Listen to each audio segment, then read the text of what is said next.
Kemudian ada undang-undang ITE, informasi komunikasi elektronik. Nah itu juga agak tinggi itu. Ancamannya itu sampai 6 tahun dan denda 1 miliar.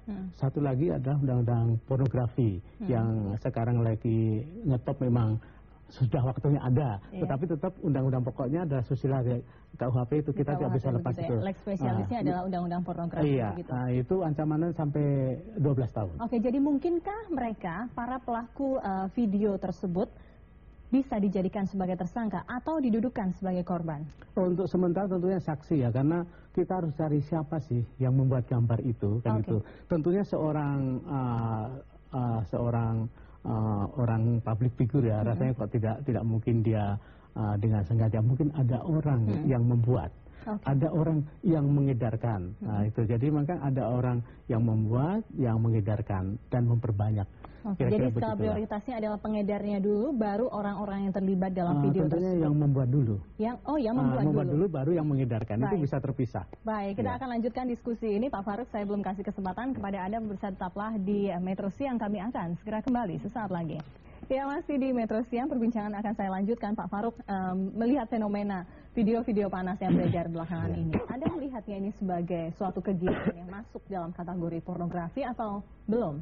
Ya, seperti semalam ya kita di acara, bahwa kalau untuk menurut undang-undang pornografi memakai bikini saja itu sudah termasuk pornografi.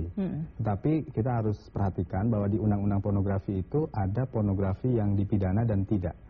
Itu di sana ada 5 kategori pornografi. Jadi kalau saya sebutkan, pertama pornografi secara umum, yaitu definisi di pasal 1.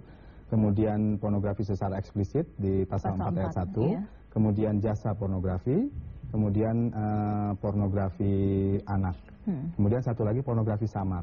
Nah, pornografi samar itu nanti mungkin yang akan menggrab tayangan-tayangan atau media-media dewasa. Kalau 2 video yang beredar dalam 3 hari terakhir ini masuk dalam kategori mana? Kalau itu sudah pornografi eksplisit, karena itu sudah memperlihatkan tubuh yang telanjang, kemudian juga ada persenggamaan.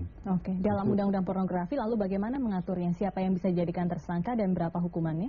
Ya, kalau di dalam undang-undang pornografi ada 24 kata kerja yang bisa diancamkan pidana, begitu. Tetapi ada kekecualian. Kekecualiannya itu pertama, untuk yang menjadikan model dirinya sebagai model pornografi, itu harus dibuktikan ada ancaman, ada paksaan, ada dibohongi atau dibujuk gitu. Itu baru masuk dalam kategori korban. Itu ya termasuk dalam kategori korban. Jika kemudian ia mengetahui hal itu.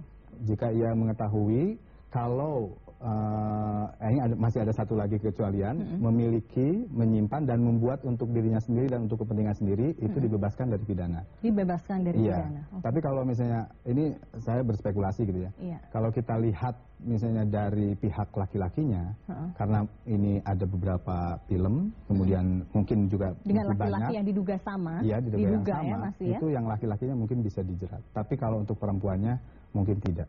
Oke. Gitu.